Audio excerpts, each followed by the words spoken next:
Banjir yang terjadi beberapa waktu yang lalu di Kota Batu harus menjadi perhatian semua pihak. Gerakan tanaman pohon di beberapa kawasan tangkapan air sudah sering dilakukan.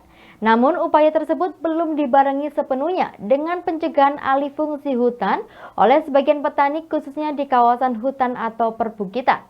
Hal tersebut diungkapkan langsung oleh Ketua Baskomas Malang Raya Fitri Haryanto yang mengaku prihatin dan terus konsisten ingin mengembalikan habitat lahan hutan Kota Batu agar kembali seperti sedia kala.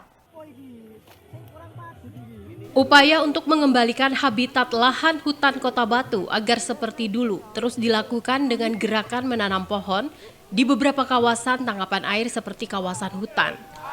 Namun upaya tersebut tidak akan efektif apabila tidak dilakukan pencegahan alih fungsi hutan oleh sebagian petani, khususnya di kawasan hutan atau perbukitan.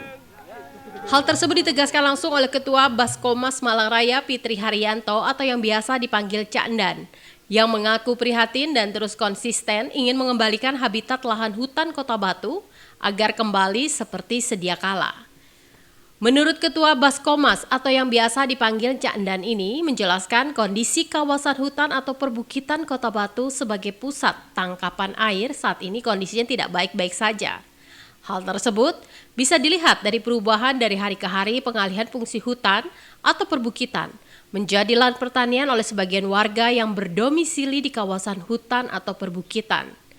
Sangat ironis menurutnya, saat kita bersama berkomitmen untuk mengembalikan habitat hutan, salah satunya dengan menanam pohon di kawasan hutan atau perbukitan yang sudah rusak, namun di sisi lain, alih fungsi hutan tetap berlanjut di beberapa kawasan lain, baik itu untuk lahan pertanian, bahkan rumah hunian mewah seperti villa-villa yang jumlahnya sudah hampir tidak terhitung. Menurut Cak Endan, alih fungsi lahan di kemiringan 30 derajat dengan membangun rumah hunian mewah atau villa-villa perlu dipertanyakan IMB-nya. Mengingat dalam aturan tidak diperbolehkan membangun sebuah bangunan di kemiringan lebih dari 30 derajat, terlebih di kawasan hutan atau perbukitan. Namun kenyataan di lapangan, hampir merata di kawasan Kota Batu, khususnya kawasan lereng, saat ini banyak bermunculan bangunan-bangunan yang berdiri dan itu sungguh ironis. Dampak dari alih fungsi lahan di kawasan hutan sudah terasa di mana saat musim kemarau, beberapa wilayah di Kota Batu sudah mengalami kekeringan dan pada saat musim penghujan sudah terjadi longsor, banjir lumpur atau banjir bandang disertai material-material batang kayu pohon hutan akibat ulah dari alih fungsi lahan dan lainnya. Cak Endan menambahkan, dampak langsung yang diakibatkan oleh alih fungsi lahan berupa hilangnya lahan pertanian subur, kerusakan natural landscape, dan permasalahan lingkungan. Ya, berbicara tentang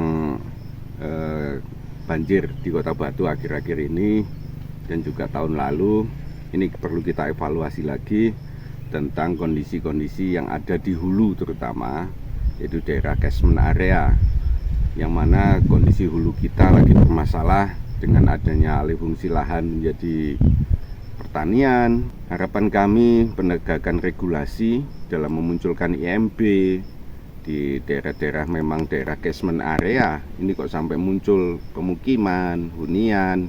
Ini mohon kami untuk ditindaklanjuti kepada pihak terkait, adanya penegakan-penegakan agar musibah bencana banjir di Kota Batu terutama bisa tertangani dengan baik.